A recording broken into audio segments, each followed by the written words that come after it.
Alors, rebonjour pour ceux qui étaient là tout à l'heure. Pour la deuxième table ronde, on va essayer de voir les outils du digital et l'intérêt pour réussir son projet de digitaliser son offre. Donc, on a une belle palette. Alors, il y a un monsieur dehors qui disait le no-tourisme, ça intéresse que les femmes. Bon, sur la scène, visiblement, voilà. Donc, Célia de l'entreprise Eto qui nous parlera de la digitalisation de l'offre de manière globale. Jérôme Villaret, que certains connaissent, qui maintenant a une entreprise, les Pépites du Sud, et qui pourra témoigner de l'expérience client. André Derieux, que beaucoup connaissent, qui est pionnier dans le no-tourisme. Ludovic, qui est donc mon associé. Et Aymeric, que vous avez vu ce matin, sur la partie juridique, finalement, de le no-tourisme. Donc, comme ce matin, on a évoqué comment réussir finalement un projet no-touristique et quelles étaient les grandes clés. Est-ce que le digital fait partie de ces clés-là? Est-ce que c'est une obligation? Et quels sont les risques, les envies? Ludovic, je te laisse la parole pour commencer. Merci. Merci à toi. Bon, pour faire un peu le lien avec ce qui a été dit ce matin, je crois qu'une offre no-touristique ne s'improvise pas, elle se travaille avec une véritable stratégie. Je crois que c'est vraiment nécessaire de bien travailler ce projet avant de penser communication. Donc forcément, la communication aujourd'hui, elle est ultra nécessaire et je crois que j'apprends rien à personne si je dis qu'Internet est omniprésent dans nos vies. Aujourd'hui, 98% des Français possèdent un smartphone. Donc ceci a révolutionné la communication. Et aujourd'hui, le processus d'achat d'un touriste, d'un visiteur, a été totalement bouleversé. C'est-à-dire qu'aujourd'hui, on passe par plein de réseaux différents, on passe par des moyens techniques et technologiques différents. Le smartphone en fait partie, une tablette, un ordinateur, etc., etc. Le physique. Donc, on a un processus d'achat omnicanal, qu'on dit omnicanal, multicanal. Et donc, il faut pouvoir être présent partout. Mais on ne peut pas être partout. Donc, il faut essayer de choisir dans sa stratégie digitale d'être présent sur des points de rencontre. Et ces points de rencontre, vous les connaissez forcément, c'est par exemple Facebook. Facebook fait partie, est le seul réseau social généraliste qui vous permet d'avoir tout support. Vous pouvez mettre de la vidéo, de la photo, du contenu, du partage de liens, etc. etc.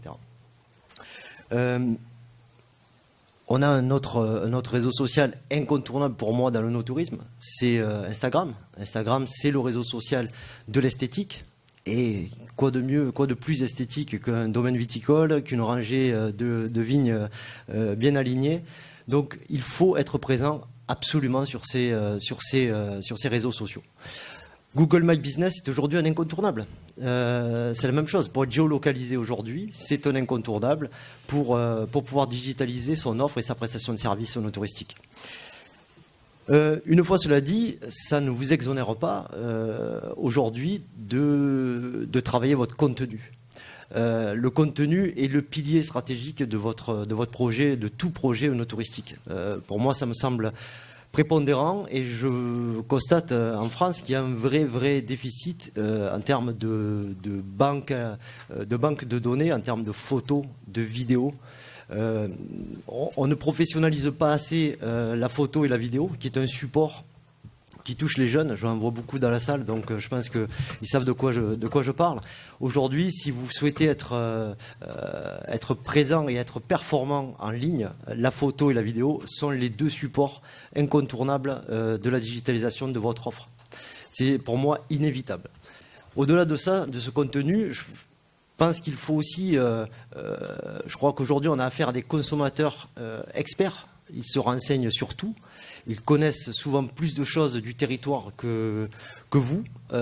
Et donc, il faut leur proposer autre chose en termes de contenu. Votre histoire, les valeurs que vous défendez. Si vous faites du développement durable, il faut le mettre en avant. Si vous êtes RSE, il faut le mettre en avant. Si vous avez Si vous détenez un label, il faut le mettre en avant. Racontez votre histoire, racontez une histoire familiale, une histoire patrimoniale. Tout ça, c'est un contenu beaucoup plus riche et qui attirera le client. Encore une fois, il faut faire rêver les gens. Le vin fait rêver. Vous pratiquez des métiers qui sont de l'ordre de l'inspiration, du rêve, du terroir, de la tradition, de la modernité en même temps. Et donc, c'est tout ça qu'il faut que... Enfin, c'est tout cela qui doit transpirer, j'allais dire, de votre communication. Je dirais que les moyens digitaux aussi, vous pouvez les utiliser pendant le séjour touristique, le séjour touristique ou votre prestation. Il y a énormément aujourd'hui d'outils qui vous permettent de faire vivre une véritable expérience et une véritable implication de vos clients. Easy Travel en est un. On peut créer des guides très facilement, des guides très facilement avec quelques applications. Une partie des clients aussi que l'on oublie très souvent en œnotourisme, les enfants. Les enfants, on peut très facilement créer des outils de chasse au trésor dans votre domaine. On peut faire énormément de choses, il faut juste y penser et se préoccuper de tout ça. Il faut absolument se préoccuper de vos clients. Ils ne souhaitent plus aujourd'hui, et la digitalisation le montre, c'est qu'ils ne veulent plus être un numéro. Ils veulent vraiment une offre sur mesure et qu'on pense véritablement à eux. Et enfin, je conclurai sur l'après. L'outil numérique est un véritable outil pour fidéliser et suivre vos clients. Et pour vous, ça a un double intérêt, c'est que aussi vous vendez du vin. Donc, résultat, vous devez, encore une fois, promouvoir, fidéliser vos clients, et les outils numériques sont là pour ça. Voilà. Merci beaucoup. Alors, le digital, tu parlais du voyage avant, pendant et après pour accompagner le visiteur, pour accompagner son séjour, pour accompagner sa mise en récit. Cette mise en récit et ce storytelling, André, est-ce que tu peux nous en parler? Puis je vais du coup faire la petite main. Alors, je vais faire ta petite main si tu veux. Ouais, je fais ta petite main. La question, on a déjà abordé un petit peu avec Ludovic. C'est vrai qu'il y a des outils, il y a des moyens, il y a des vecteurs, il y a des médias, il y a des voies, il y a des routes, etc. Mais ce qui compte, c'est effectivement le contenu. Et donc la question fondamentale, je crois, c'est effectivement de savoir qu'est-ce qu'on dit. Petite main. Juste pour présenter un petit peu les choses, c'est que j'ai créé en 2006 un site sur Internet, un site web, donc qui est un petit peu vieux maintenant, qui est un petit peu passé, mais qui a accumulé comme ça tout un tas de contenus, tout un tas d'histoires au sein de ce site. Et en fait, moi, j'ai évolué de l'œnotourisme vers ce qui peut être le fond, ce qui peut être le contenu, ce qui peut être les choses qu'on va proposer aux touristes, aux visiteurs, c'est-à-dire les patrimoines et les patrimoines vitivinicoles. Et aujourd'hui, finalement, je me définis plus comme quelqu'un qui raconte des histoires. C'est pour ça que j'ai publié 2 livres, 50 jours pour comprendre autrement le vin. C'est 50 façons pour arriver autrement dans le monde du vin en partant d'autres points un petit peu extérieurs. On part du chemin de fer, on part de Proust, on part de Napoléon III. Et tout ça, ça ramène au vin. D'ailleurs, j'ai envie un jour de faire un spectacle sur une scène où je demanderai aux gens de me proposer des mots, n'importe lesquels, et je me fais fort avec n'importe quel mot qui m'est proposé de revenir à une histoire, à une anecdote qui a affaire avec le monde du vin. Oui. Et autre livre paru l'année dernière, Le calendrier perpétuel de la vigne et du vin, qui là aussi est sur un contenu qui est un petit peu délaissé. J'en parlais avec Christophe Andrieux à l'instant, là, qui a un magazine sur les cavistes et les sommeliers, qui est un petit peu délaissé par le monde du vin, par les cavistes, par tous ceux qui proposent de l'œnotourisme, mais aussi de la vente de vin, dans la mesure où on a plein de choses à aller chercher dans des patrimoines qui sont les patrimoines de nos rythmes naturels, de nos rythmes viticoles, de la vigne et du vin. Donc voilà, cette notion d'histoire, elle est effectivement très très importante. Alors, quand on parle de réseaux sociaux, quand on arrive dans ce monde-là, que ce soit Instagram ou que ce soit Facebook ou d'autres, finalement, il faut savoir 2 choses. C'est que les gens ont une mémoire de poisson rouge. Ils ont une attention de poisson rouge. C'est-à-dire qu'il faut les capter un moment précis et il faut leur délivrer un message, une expérience médiatique relativement dense, relativement marquante, de façon à ce que ils soient retenus, les courts instants qu'on va les garder, et puis qu'ils puissent ensuite garder cette information et rediffuser cette information. C'est ça qui nous intéresse, c'est que par l'intermédiaire de nos réseaux sociaux, on ne va pas toucher une personne, on va toucher une personne qui elle-même a pour objectif, a pour mission d'en toucher d'autres, et donc de rediffuser ce qu'on a à faire passer comme message. Et puis la notion de tohu-bohu, elle paraît assez évidente comme ça, c'est qu'effectivement, on est dans un paysage énormément complexe, énormément riche, et il faut passer cette étape du tohu-bohu. Alors, cette notion de tohu-bohu, elle est intéressante. Si on regarde l'étymologie, il faut toujours aller chercher l'étymologie des mots. Enfin, souvent, ça permet de se cultiver et puis de comprendre un petit peu mieux. La notion de tohu-bohu, en fait, ça vient d'un mot hébraïque, puisque c'était dans la Genèse, et ça veut dire vide. Tohu, vide, bohu, vide. C'est vide et vide. C'est-à-dire qu'on a vraiment aujourd'hui l'impression de ce paysage des réseaux sociaux qui est du tohu-bohu, parce que c'est vide et c'est vide. Parce qu'il n'y a pas grand-chose qui va sortir. Parce qu'il n'y a pas grand-chose qui, effectivement, fait sens. Donc notre travail à nous, par rapport à ces réseaux sociaux, ça va être, petite main, ça va être de travailler là-dessus. Alors il y a un vieux slogan, le poids des mots, le choc des photos. Vous êtes trop jeune dans la salle pour l'avoir connu, mais c'était en 1978, Paris Match. Et ce qui est intéressant dans ce slogan, c'est que le poids des mots, le choc des photos, on voit bien que le poids des mots, il vient d'abord. Le choc des photos, il vient après. Et ce slogan, il a été inventé par un écrivain, Jean Cau, qui a été prix Goncourt. Donc on voit que finalement, ça nous met un petit peu la puce à l'oreille pour nous dire que quand on croit que c'est de l'image, ce que disait Ludovic à l'instant, Instagram c'est de l'esthétique, c'est de l'image, c'est oui, mais on croit que c'est de l'image, mais c'est en fait du texte et du sens. C'est-à-dire qu'on ne peut pas se contenter de balancer de l'image. Souvent aujourd'hui, d'ailleurs, dans le monde de la vigne, dans le monde de l'onotourisme, on balance des paysages et on manque une marche parce que les paysages, on ne les reconnaît pas. Qu'on fasse des photos du Mâconnais ou qu'on fasse des photos du Jura, c'est les mêmes photos. Qu'on fasse des photos de la Provence ou des photos du Languedoc, c'est les mêmes photos. Il y a très très peu de paysages qui sont marquants, qui constituent véritablement des identités fortes. Quand on vous montre une photo du Lavaux, par exemple, les vignes de Lavaux en Suisse, qui donnent sur le lac Léman, généralement on reconnaît. Quand on vous montre les photos des terrasses du Douro, on les reconnaît, etc., etc. Donc il y a très très peu de paysages comme ça. C'est-à-dire qu'on ne peut pas faire confiance au fait qu'on va donner des images et ça suffit. Non, ça ne suffit pas. Il va falloir qu'on ait du sens, qu'on ait du texte. Un micro aussi, peut-être. Du sens, du texte. Qui différencie. C'est ça qui va apporter la différence. Tu vois ? C'est ça qui apporte la différence. C'est ça qui va donner l'expérience de la valeur, une expérience instantanée, cette expérience dont je parlais tout à l'heure qui va permettre d'être compris et d'être rediffusé ensuite par les internautes.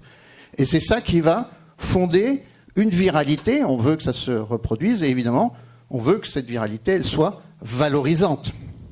Donc ça veut dire qu'effectivement, tu as dit le mot stratégie tout à l'heure, effectivement, la première stratégie par rapport aux réseaux sociaux, c'est de se dire qu'est-ce qu'on veut faire passer comme valeur ?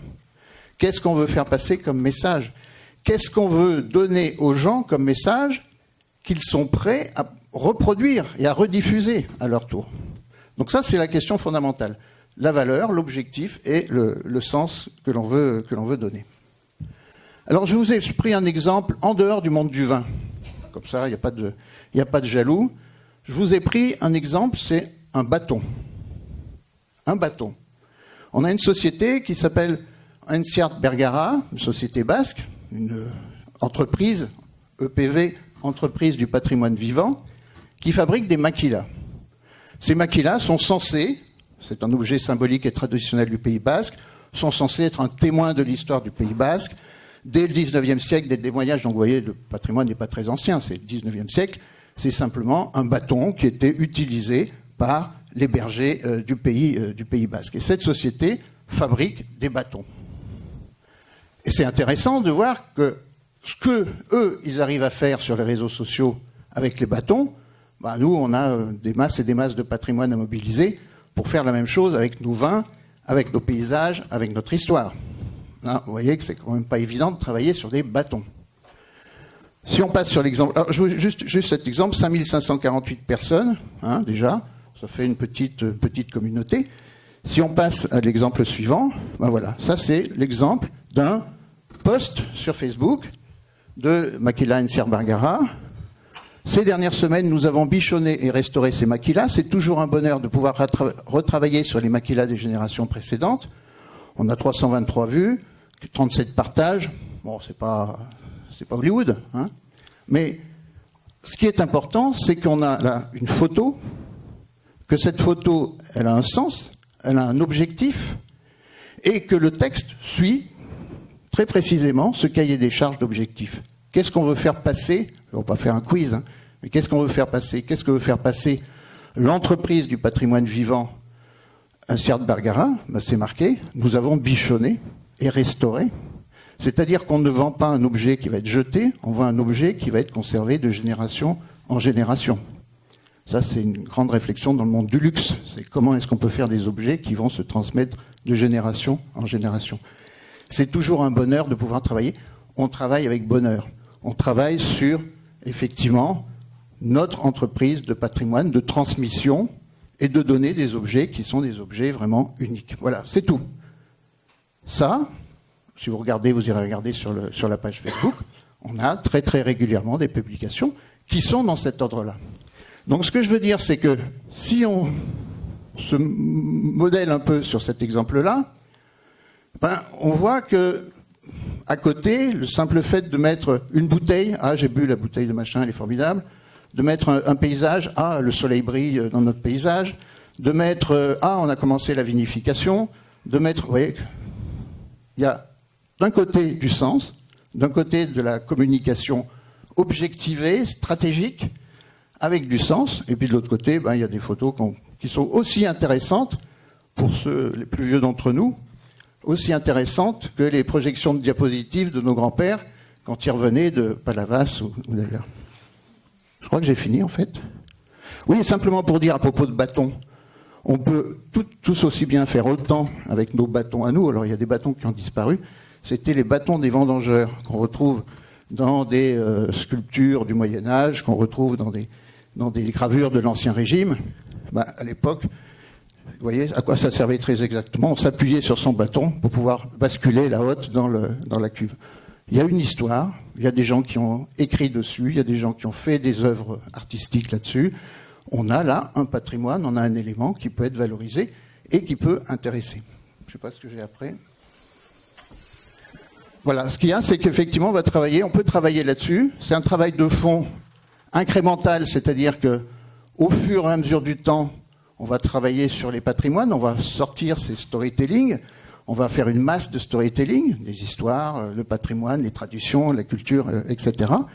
Et on va effectivement, comme ça, pouvoir alimenter, parce que les réseaux sociaux, il faut le dire, ils sont très très gourmands. Quand on veut effectivement poursuivre plusieurs canaux, il faut avoir de la matière très très importante. Et qu'on est aujourd'hui en plus dans une tendance qui est forte, je ne sais pas si vous en avez parlé ce matin, c'est qu'aujourd'hui on est passé du e-commerce, où je vends quelque chose, j'ai des commerçants qui vendent à des clients, au social commerce, c'est-à-dire au fait que je vends quelque chose parce que je suis le copain des gens qui me regardent, des gens qui suivent mes publications. Donc on est dans des recommandations, et ces recommandations-là, il faut qu'elles aillent plus loin que le fait de dire, comme certaines blogueuses, j'ai vu, le faisaient, il y a du bon glouglou. On est dans quelque chose avec un peu plus de sens. Voilà. On passe du vin algorithme, vous savez, quand vous allez sur un site de e-commerce en matière de vin, si vous y retournez plusieurs fois, il va vous proposer évidemment des produits qui correspondent à vos recherches. On passe à du vin d'affinité qui est celui des communautés. Et ces communautés, il faut qu'elles aient du sens, il faut qu'elles aient des choses à dire. Voilà, j'ai mis quelques exemples de patrimoine qui sont effectivement, que vous connaissez, qui peuvent être mobilisés. Alors, du coup, on revient au filaire. Et du coup, ça fait la transition de l'algorithme avec Eto. et puis avec déjà repartir peut-être sur Vitavinum, nous expliquer d'où vous êtes venu pour aller jusqu'à Eto. Oui. Est-ce qu'il fonctionne? Ouais. Donc nous, le savoir... Alors il te faut le tourner vers toi, c'est le filaire de demande. Comme ça, voilà. Vous m'entendez bien? Super. Donc je suis Célia de Eto, anciennement Vitavinum, qui a pour savoir-faire en fait d'accompagner à la base donc le secteur du vin dans sa transformation digitale. Et aujourd'hui Eto, parce que à plus large spectre, on accompagne aussi le secteur des bières et des spiritueux dans leur transformation digitale. Donc nous, moi du coup je vais prendre le relais par rapport à mes collaborateurs sur notamment l'expérience client, parce qu'on a souvent affaire, on a de nombreuses demandes, surtout avec les 2 dernières années qu'on vient de passer, pour des créations de sites internet marchands ou des créations de click and collect, ce genre d'offres qui s'est énormément multiplié durant cette dernière période. Et les attentes sont sont même quasiment tout le temps biaisées. À partir du moment où je vais investir dans la création d'un site internet, je vais tout de suite avoir des ventes de mes vins, de mes produits immédiatement. Et c'est ça, en fait, le cœur de l'onotourisme, la vraie raison d'être de l'onotourisme. C'est qu'il ne suffit pas d'avoir une porte à sa boutique pour avoir des clients qui s'amassent à la porte pour venir vous acheter vos bouteilles. Il faut les faire venir jusqu'à votre boutique. C'est exactement le même principe sur le digital, sur Internet.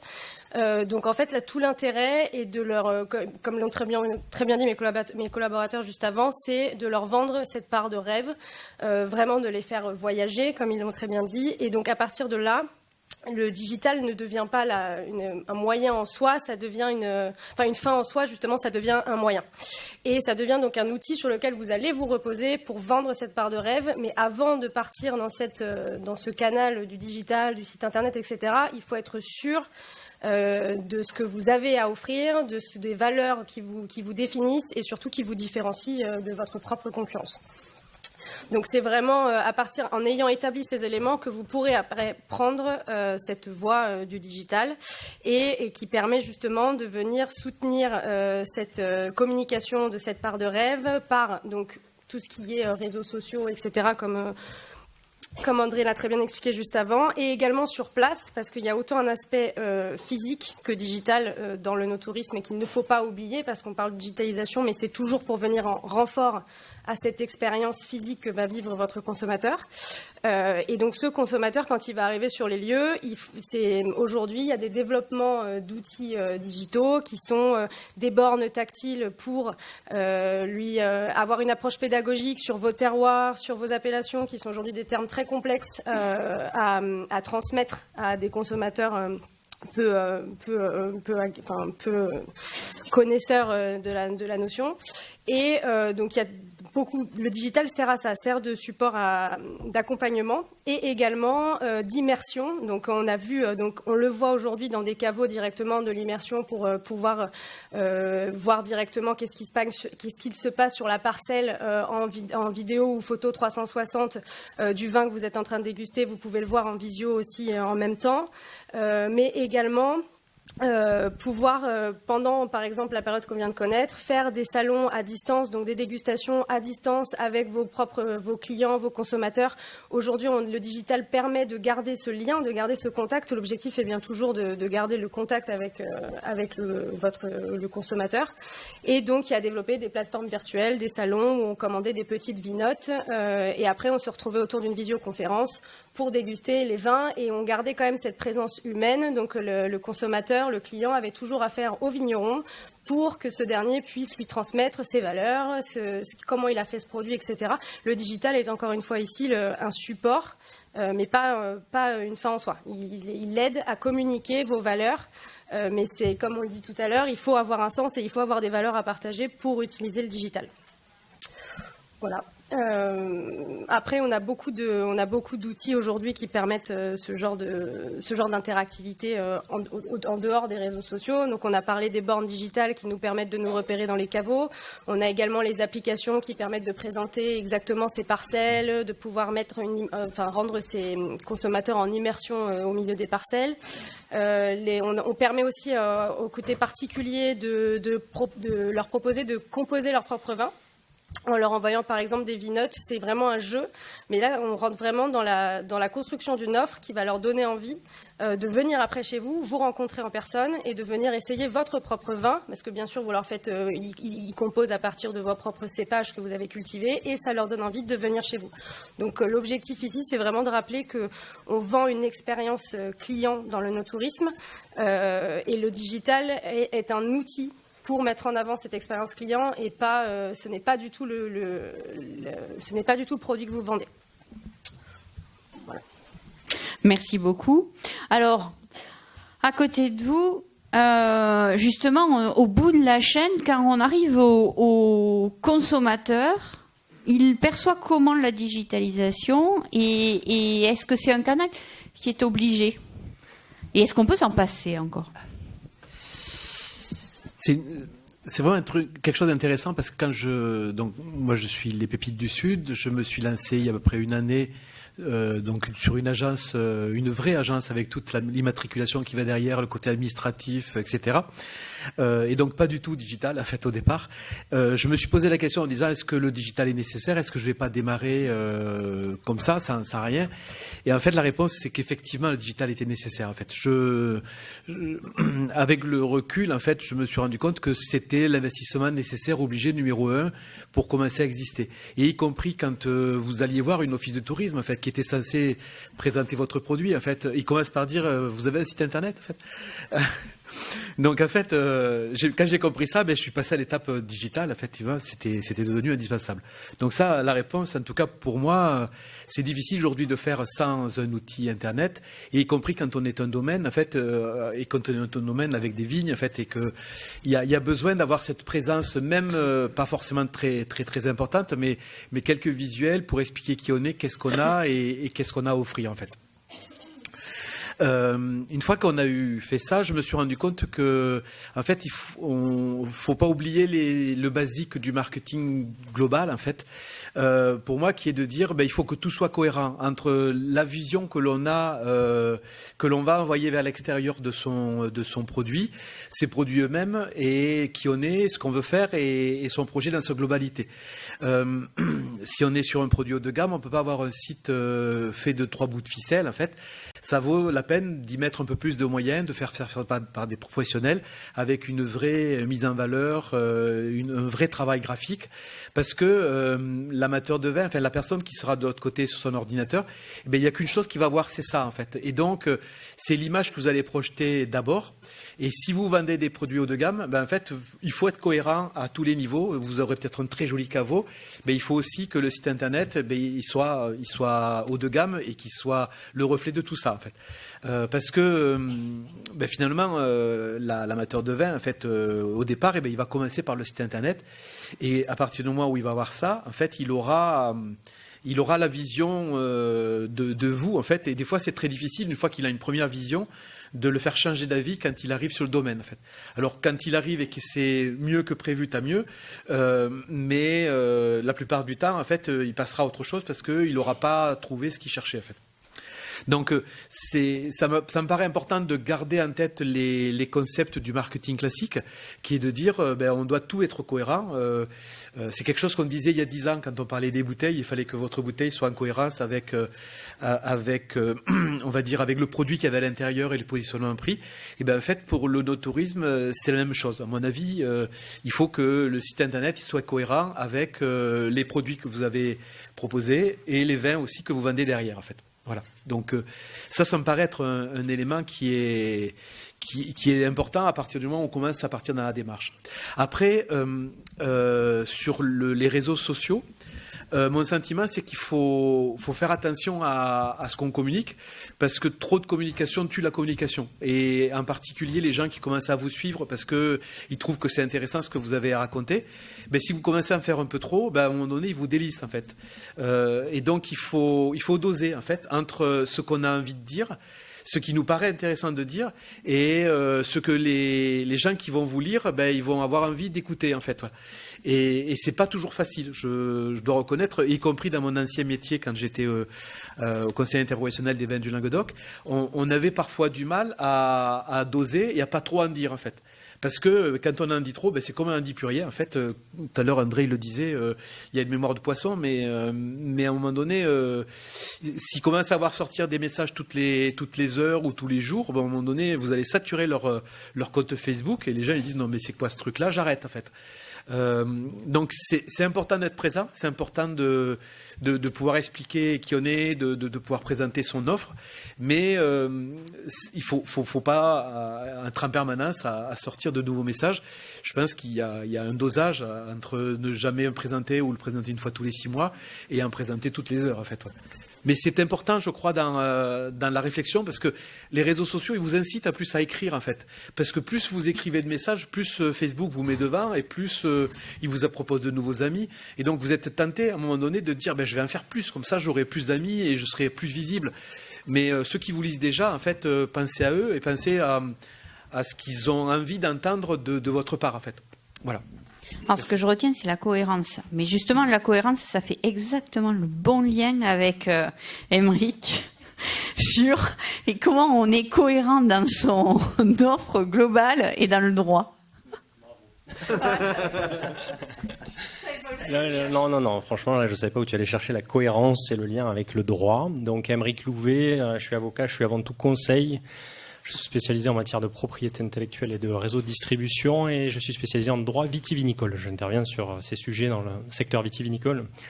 Alors, ce dont vous avez parlé, la communication, la digitalisation et effectivement cette expérience que vous allez permettre de faire vivre aux clients appelle quelques réflexions juridiques sur lesquelles je voulais attirer votre attention, 2-3 en particulier. D'abord, un point qui, pour rebondir sur ce que vous disiez, à savoir qu'en réalité, la digitalisation ne devait pas nous faire oublier les grands principes du marketing et des choses traditionnelles que l'on connaît par ailleurs. Il en va de même du droit, puisque demain, en communiquant, en digitalisant cette activité, vous allez utiliser du contenu. On a bien parlé d'un point de vue, que ce soit, chacun des interlocuteurs a parlé du contenu qui était essentiel au-delà de la forme, le message que vous allez vouloir véhiculer.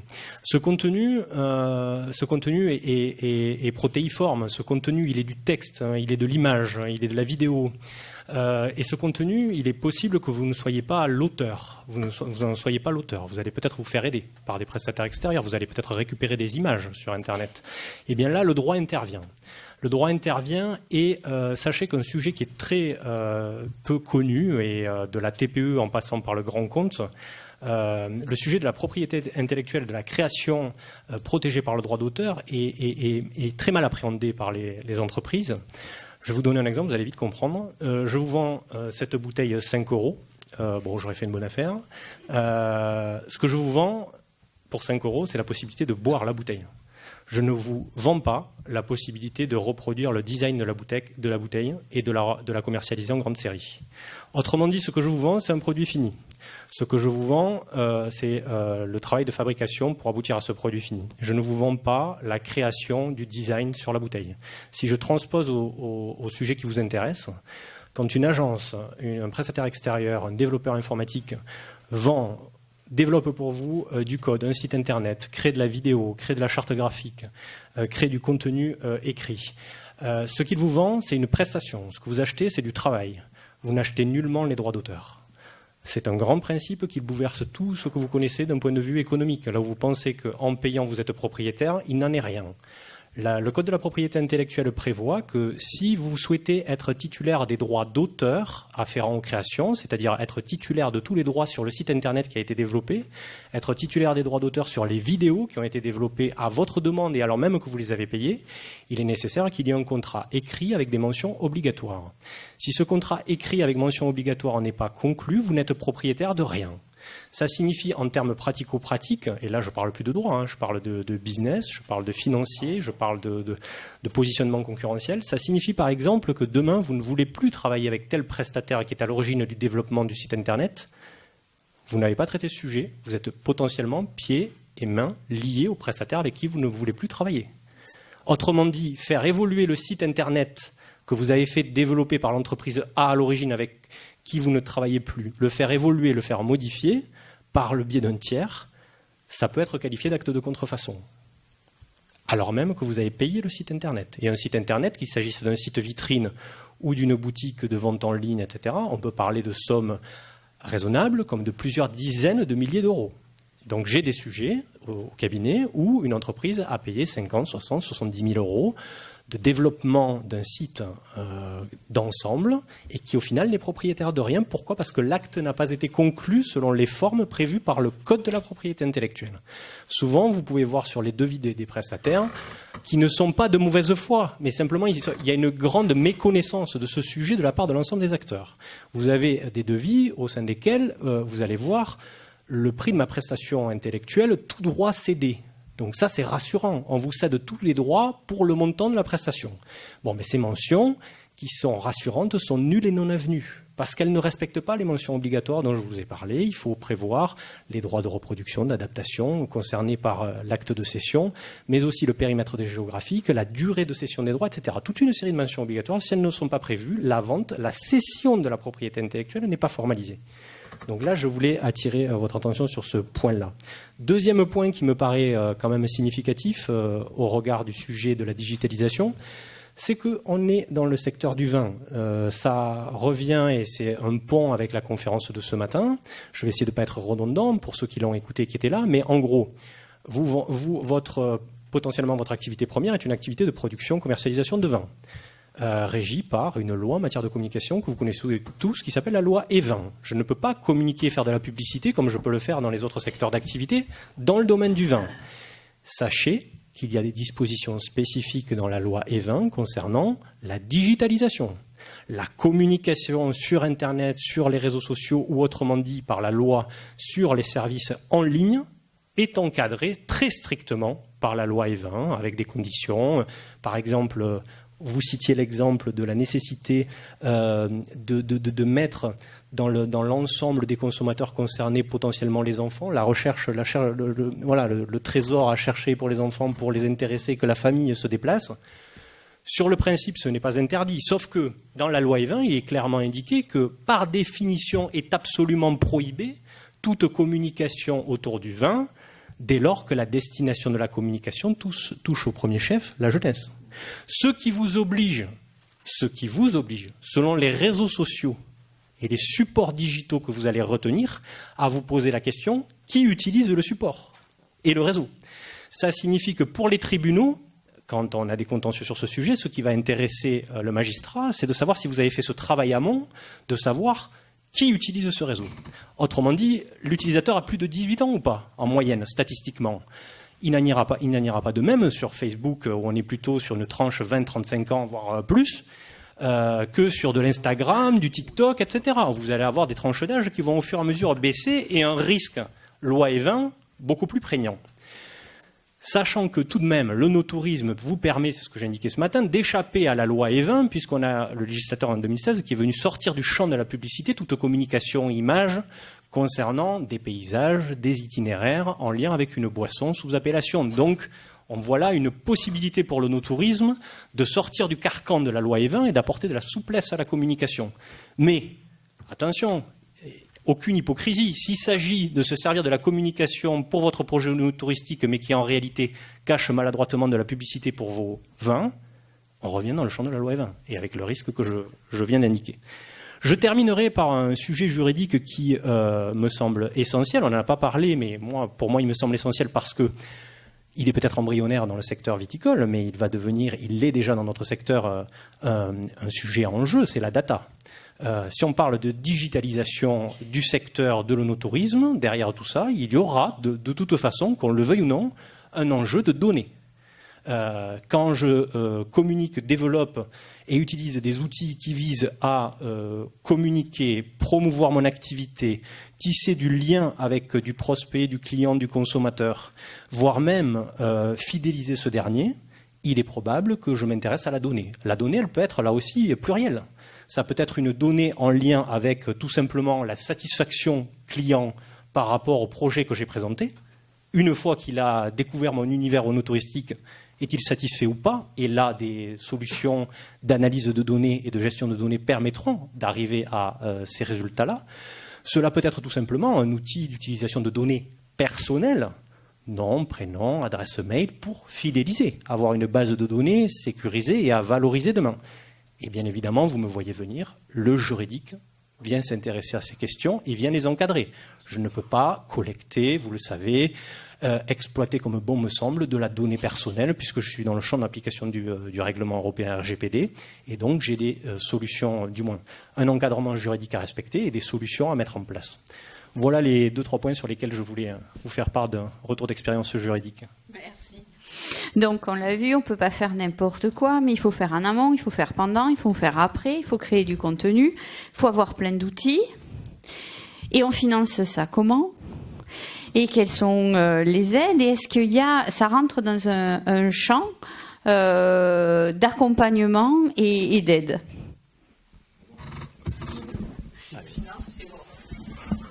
C'est gentil. Alors, oui, c'est vrai que c'est de lourds investissements, effectivement.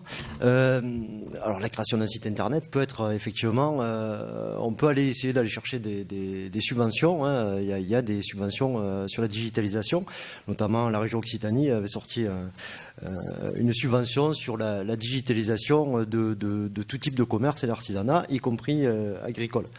Donc oui, effectivement, ce qu'il faut prendre en considération surtout, c'est l'investissement en termes de temps. Bon, le temps étant de l'argent, je l'évoque aussi. La communication, c'est pas une activité annexe. Voilà, c'est une vraie activité. Et la communication demande du temps. Alors effectivement, même si on publie pas tous les jours sur ces réseaux sociaux, je vous le déconseille également. Mais effectivement, ça prend du temps parce qu'il faut y réfléchir. Quand on veut créer du contenu, ben effectivement, il faut prendre son temps. Et si on n'a pas le temps, parce qu'on ne peut pas être un expert de tout, on ne peut pas être un excellent viticulteur, un excellent hébergeur, créer des événements et en même temps être un excellent communicant. Donc, à ce moment-là, il faut le déléguer et donc à ce moment-là, il faut embaucher ou sous-traiter la chose. Et là, effectivement, ça peut commencer à être très onéreux et potentiellement, il peut y avoir des subventions sur l'embauche éventuelle, mais c'est vrai que c'est très chronophage. Donc ça, il faut quand même en avoir conscience. Mais comme toute activité, j'allais dire, toutes les activités sont chronophages, mais celle-ci est... surtout si on veut une communication très efficace, elle est très chronophage. Et donc le temps étant de l'argent, effectivement, ça peut être un investissement relativement lourd. Et puis un site internet coûte très cher, effectivement, à réaliser, surtout s'il faut qu'il corresponde aux produits que l'on propose. Voilà. Du coup, André, il faut en rester au livre. Alors, rester sur le papier, c'est plus cher. C'est vrai qu'il y a beaucoup d'expériences récentes qui montrent qu'effectivement, on retombe sur le livre. Il y a un jeune, alors je ne sais plus comment il s'appelle, Codins ou Odins ou quelque chose comme ça, je ne sais pas si vous en avez entendu parler, qui fait un carton sur TikTok. Il a fait 450 000 suiveurs, je ne sais pas comment on dit, sur TikTok. Et il a sorti un bouquin. Il a trouvé un éditeur, il a sorti un livre. J'étais avec lui à Livre en Vigne, au château du Clos de Vougeot.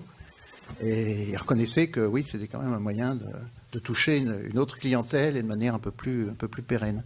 D'ailleurs, c'est intéressant cette notion de clientèle. On n'a pas trop parlé, mais je crois que les réseaux sociaux, ça nous ouvre un champ absolument vertigineux parce que on s'adresse pas simplement à des amateurs. Enfin, pour ce qui concerne le vin, on n'a pas simplement une communication ciblée sur des amateurs de vin, plus ou moins pointus, plus ou moins fortunés, plus ou moins connaisseurs.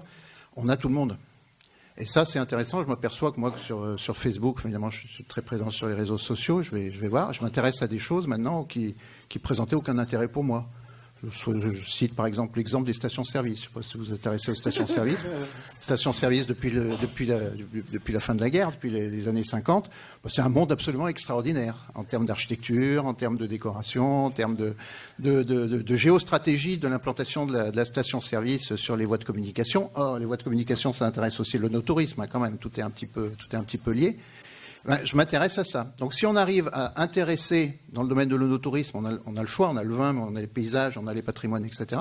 Si on arrive à aller chercher une nouvelle clientèle, si on arrive à aller attraper cette clientèle-là en leur disant toi tu t'intéresses à la musique, il y a de la musique dans les vignes. Si toi tu t'intéresses à l'histoire médiévale, évidemment il y a de l'histoire médiévale dans les vignes, etc. On peut aller chercher comme ça des gens. Tout à l'heure je vous disais donnez-moi un mot, je vous ramène au vin. Là on peut prendre n'importe qui et le ramener au vin finalement par ses centres d'intérêt.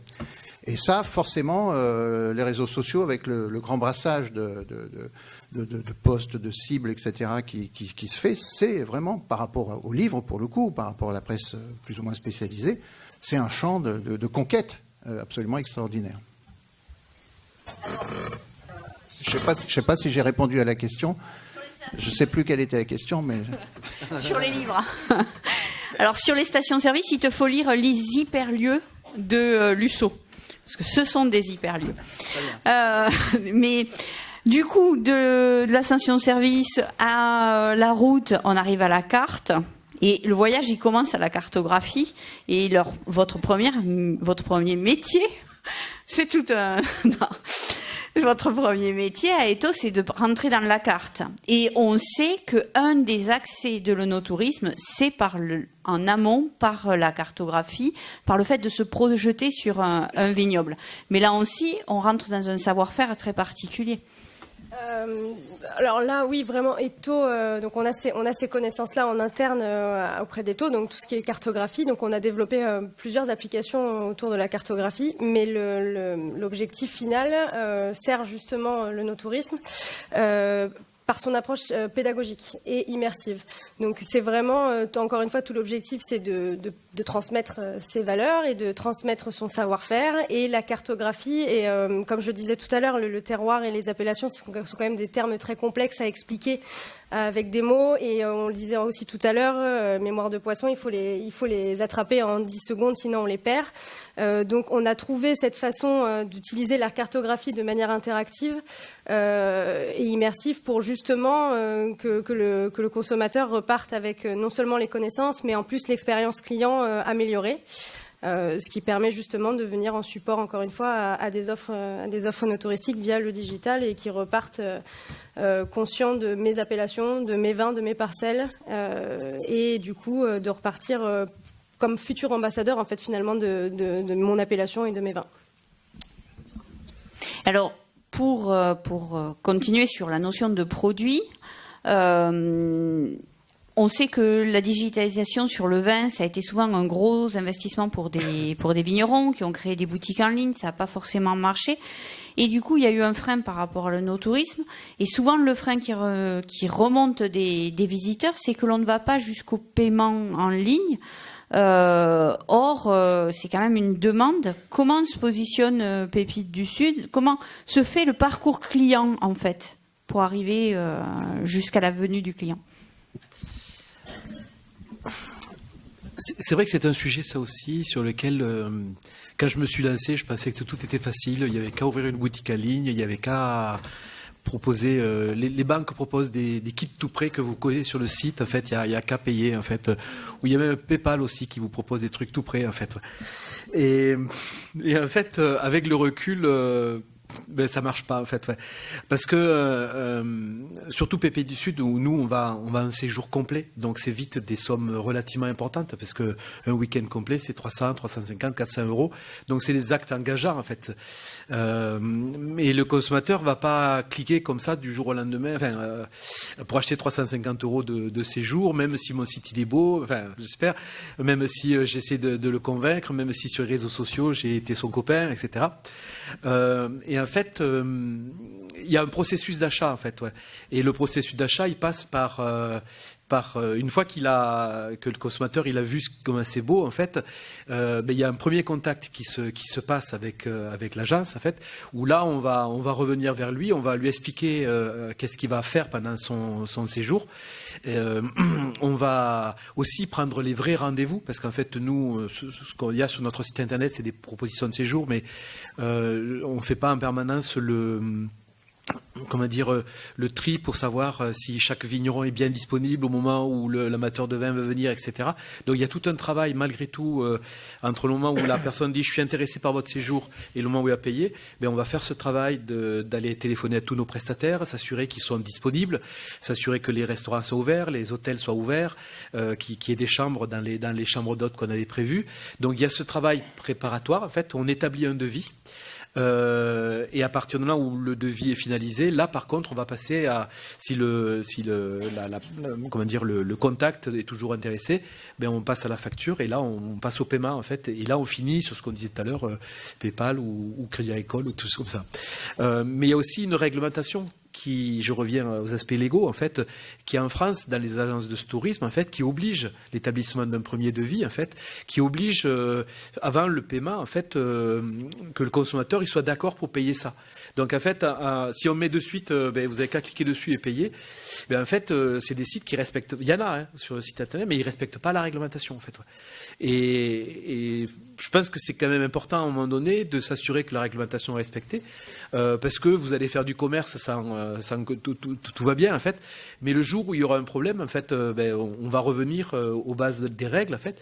Et si vous n'avez pas respecté cette étape de devis, de facturation et de paiement, en fait, à un moment donné, vous risquez de vous retrouver avec des difficultés vis-à-vis de celui qui a commandé en face, en fait. Voilà. Est-ce qu'il y a d'autres difficultés à lever sur ça? Sur le paiement en ligne. Non, mais je crois que vous avez parfaitement résumé en des mots très clairs de quoi on parle. On parle là de réglementation B2C, une relation au consommateur, qui va faire pour vous naître des questions juridiques qui sont tout autres que les relations B2B. Une fois que j'ai dit ça, qu'est-ce que ça veut dire? Ça veut dire que dans la relation B2B, vous êtes entre professionnels.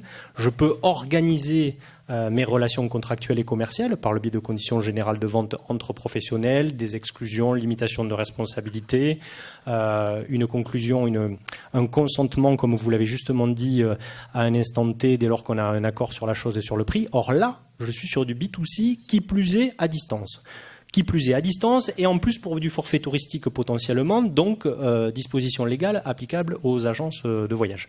Donc j'ai toute une réglementation spécifique issue du Code de la consommation qui, effectivement, comme vous l'avez justement dit, vise à éclairer le consommateur, lui donner les informations, l'ensemble des informations dont il a besoin sur la prestation qui lui est proposée dans le moindre détail de son contenu, dans ses règles d'annulation par exemple, ses règles est-il possible de se rétracter ou pas, ce sont des sujets qui vont devoir être traités par le biais de ces accords B2C en ligne. Alors soyons clairs, si on veut joliment habiller la mariée, on va dire que tous ces textes sont très intéressants parce qu'effectivement, ils visent à informer le consommateur. Si on parle objectivement, vous achetez tous en ligne, expliquez-moi qui d'entre vous va lire les conditions générales de vente en ligne que vous êtes obligé maintenant de dérouler. Alors sachez que si vous avez un menu déroulant et normalement c'est ce que vous devriez avoir. Quand vous ne l'avez pas, vous êtes le site est hors la loi, je vais vous expliquer pourquoi. Mais pourquoi vous faites dérouler ce menu pour accepter les conditions générales? Parce que ça c'est issu d'une décision de la Cour de justice de l'Union européenne, mais qui d'entre vous, quand il déroule le menu, s'intéresse au contenu des clauses qu'il a sous les yeux? Il en va un peu différemment dans le sujet qui vous intéresse, parce qu'effectivement la valeur est là, parce que c'est une valeur, et puis en plus de cela, je suis en train de réserver un acte qui va déclencher un séjour, de l'émotion, un partage, etc. Donc je m'intéresse un peu plus aux conditions de validation, d'annulation, à compte, pas à compte, enfin voilà, à tous ces mécanismes. Mais sinon, c'est très hypocrite, parce que cette réglementation existe, vous avez un nombre de mentions obligatoires qui est infini, et vous avez votre menu déroulant que vous ne lisez pas, vous faites dérouler pour cocher votre case d'acceptation en bas à gauche. Donc ça reste un contrat d'adhésion. Sachez que ça c'est une obligation parce que la technique du lien que vous aviez, que vous retrouvez encore dans des sites où vous êtes obligé de cliquer sur le lien qui est susceptible de vous renvoyer à des conditions générales sur une autre page, celle-là est interdite, considérant que le consentement du consommateur n'est pas éclairé. Merci beaucoup. Est-ce qu'il y a des questions ?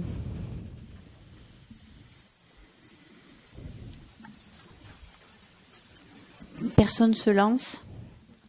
Alors normalement, quand il y a son prof dans la salle, il faut sortir une question. C'est un conseil que je donne à mes étudiants, toujours sortir une question dans ces cas-là. Sinon, il prend des notes, mais dans l'autre sens. Alors moi, j'ai une dernière question. En 2 mots, chacun d'entre vous, quel est le conseil que vous donneriez pour une bonne digitalisation de l'onotourisme? Et on va partir dans l'autre sens cette fois-ci. Jérôme. Ouais, non, je sais pas encore. Je pense que c'est ce qu'on disait tout à l'heure, c'est la cohérence en fait. C'est la cohérence dans son projet complet. Ouais. Ça fait qu'un mot, cohérence, mais ça suffira. Avec ouf, ça fait 2. C'est bon. Expérience client. Améliorer l'expérience client grâce à la digitalisation. Défi pour André, 2 mots. Culture générale. Parce que le vin et la vigne, c'est un livre d'histoire et de géographie, et il faut la connaître, et il faut la partager. C'est la mode aujourd'hui, même chez les hommes politiques et ceux qui veulent le devenir, de parler d'histoire, de tradition, de culture, etc. Et je pense qu'il y a dans le domaine du vin et de la vigne des ressources époustouflantes.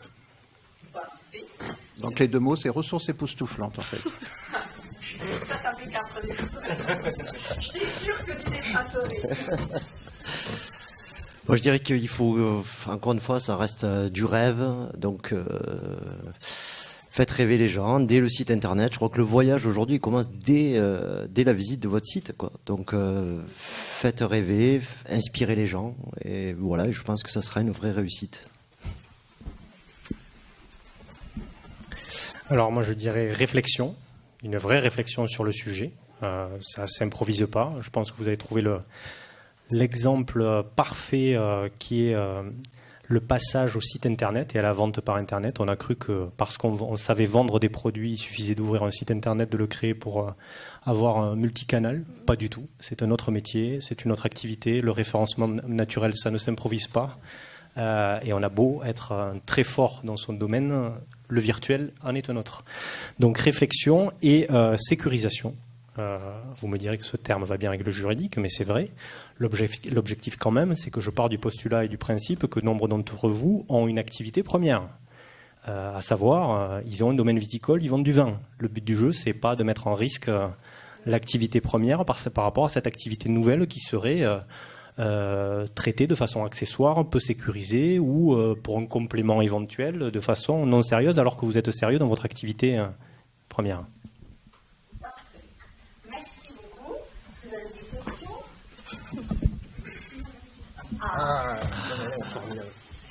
Concernant les vues de micro, nous avons des concours sur les réseaux sociaux, les limites, on n'a pas abordé le sujet de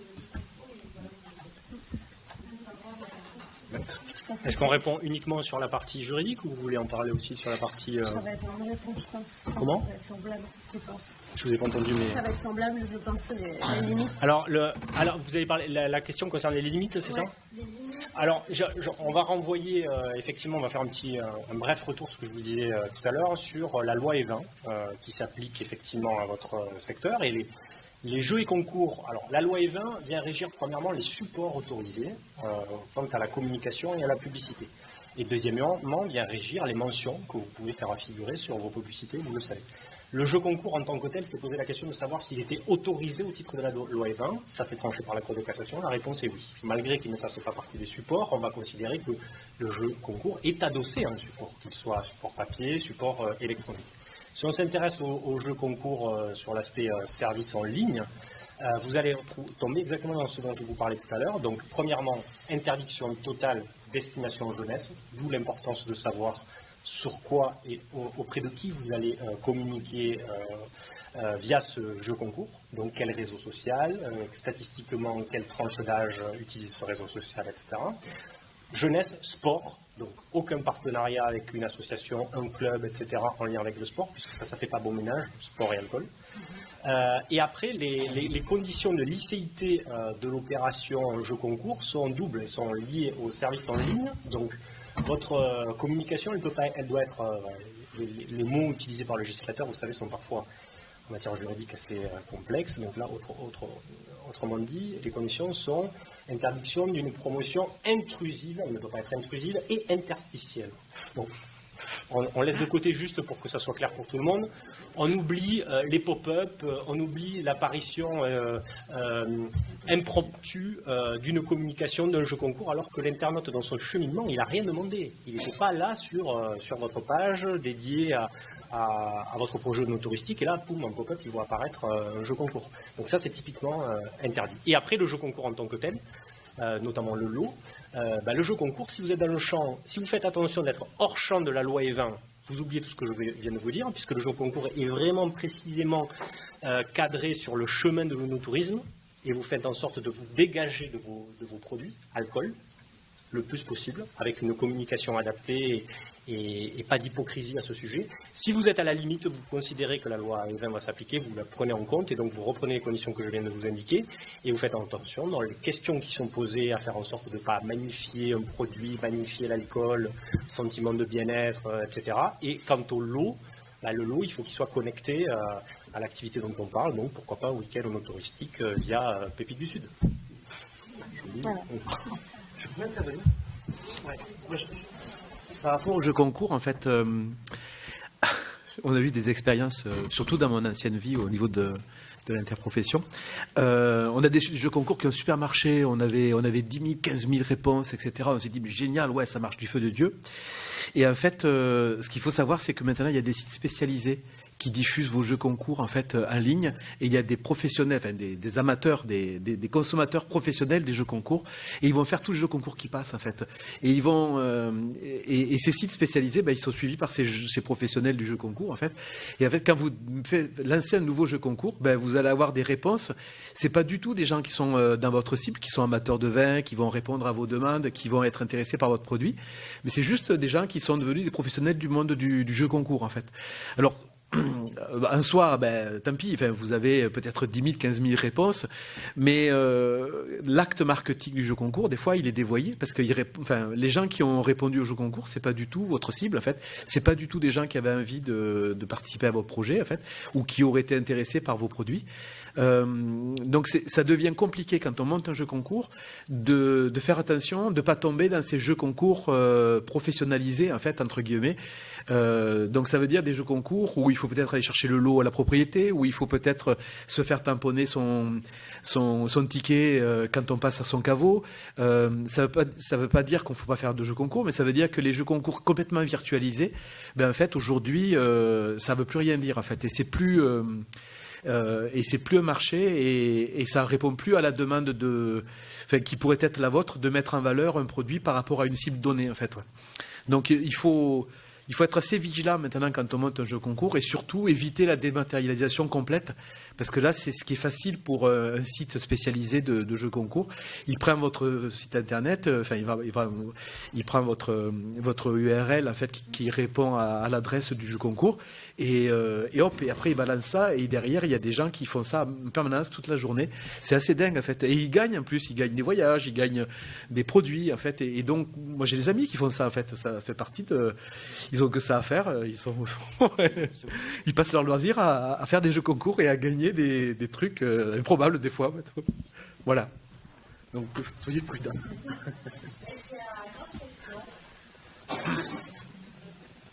Alors moi je retiens quand même une chose de ce qui a été dit aussi, c'est que même pour les digital natives, c'est une mauvaise idée a priori d'aller sur TikTok ou sur Twitch dans un premier temps. On va laisser mûrir et passer l'âge pour qu'on ne soit pas retombé.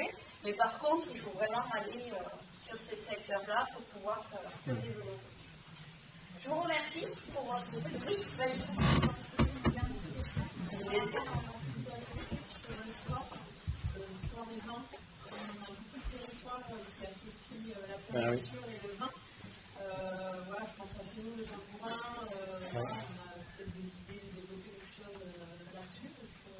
Non, mais c'est un vrai sujet. Vous avez même des... alors je vais pas les citer, mais vous avez des marques de vin, vous avez des coopératives qui apparaissent sur des maillots de rugby, et c'est un vrai sujet. C'est un vrai sujet. En fait, ce qui est autorisé, c'est le mécénat. Le mécénat est autorisé. Ce qui est interdit, c'est le sponsoring. La frontière entre mécénat et sponsoring est ténue. C'est-à-dire que le mécénat vise à aider. Le mécène porte son assistance à un tiers, qui peut être un artiste. Vous avez des événements culturels, vous avez des événements sportifs ou autres, qui sont aidés financièrement parce qu'il y a un besoin de ces associations à but non lucratif que ça soit, non, je ne vais pas citer d'exemple trop précis géographique, sinon vous allez comprendre, mais en gros, il est possible d'aider. Mais si je vous prends un exemple national comme ça, on sortira de la région, mais typiquement, ce qui a été dans le viseur des juges parce que ça a eu le retentissement, c'est sur les festivals que ce soit Rock en scène, des grands festivals. Ces festivals ont, qui plus est avec le Covid, un besoin financier fort et avec des subventions publiques de plus en plus limitées, donc besoin de ressources. Et qui sont les premiers à taper à la porte pour dire mais nous on a de l'argent pour vous aider? Ce sont les alcooliers et ce sont les brasseurs. Et typiquement en Rock en scène, vous avez une scène de Rock en scène qui est à l'effigie de Heineken. Alors c'est pas Heineken, vous ne voyez pas marqué Heineken, mais c'est le logo, le code couleur d'Heineken qui est déposé à titre de marque, qui apparaît, et c'est la scène, je crois, s'appelle 100% pression, quelque chose comme ça. Et ça, typiquement, ça a fait l'objet d'un contentieux. Est-ce qu'on est sur du mécénat ou du sponsoring? La différence entre les deux, je suis mécène, je me mets en retrait, j'aide le spectacle à se dérouler, et si j'apparais sous le nom de mon entreprise. Je ne suis pas là pour communiquer sur mes produits, et donc l'alcool. Vous voyez la différence? Le sponsor, il communique sur ce qu'il a à vendre et à commercialiser. Et c'est là que la frontière est ténue, parce que le sponsoring en matière alcool est interdit au sens de la loi E20, et donc en matière de vin. Donc quand on voit sur des maillots de rugby, et ça se voit, ou autour d'un terrain de sport, ces mentions-là, ça peut poser difficulté. C'est pour ça aussi que quand vous avez une retransmission d'un Grand Prix de Formule 1, lorsque vous êtes, le Grand Prix se déroule en France, il n'y a pas de marque de tabac, d'alcool. Quand ça c'est diffusé depuis l'étranger, ces mêmes marques, normalement, sont floutées. Donc, mais pour autant, il y a un vrai sujet. Est-ce qu'on ne peut rien faire? Est-ce qu'il ne faut rien faire? La réponse, elle est non, mais il faut le faire de façon très précise. Donc moi, quand je suis amené à intervenir sur ces sujets, on va essayer d'aller sur le mécénat. Comment on fait pour aller vers le mécénat? Est-ce qu'on a une marque dédiée au mécénat qui nous dégage des marques habituelles du produit? Enfin, vous voyez, des choses comme ça. Et est-ce que dans le cas des zono-rando, le fait de promouvoir le fait de randonner en plein air, prendre l'air, et pouvoir au fur et à mesure, est-ce que ça, on est dans la loi E20, on voit que la loi E20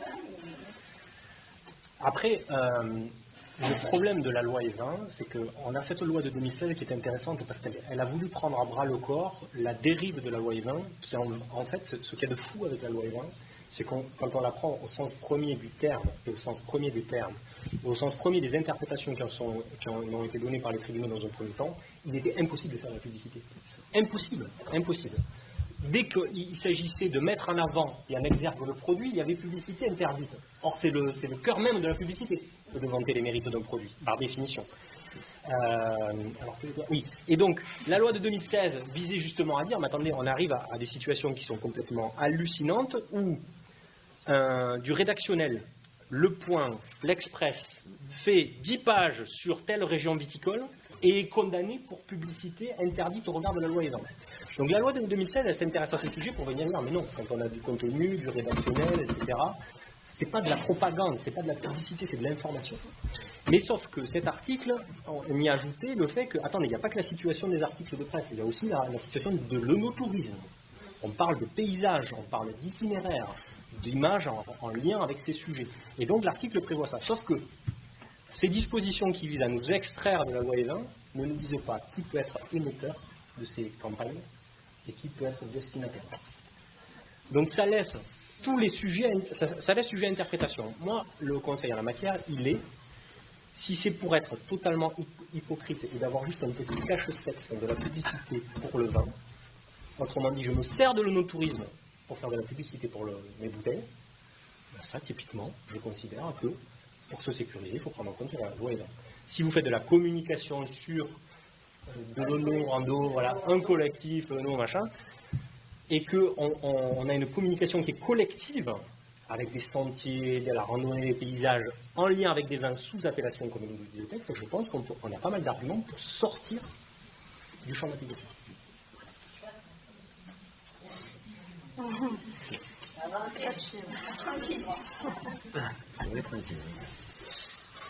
Et merci beaucoup. merci.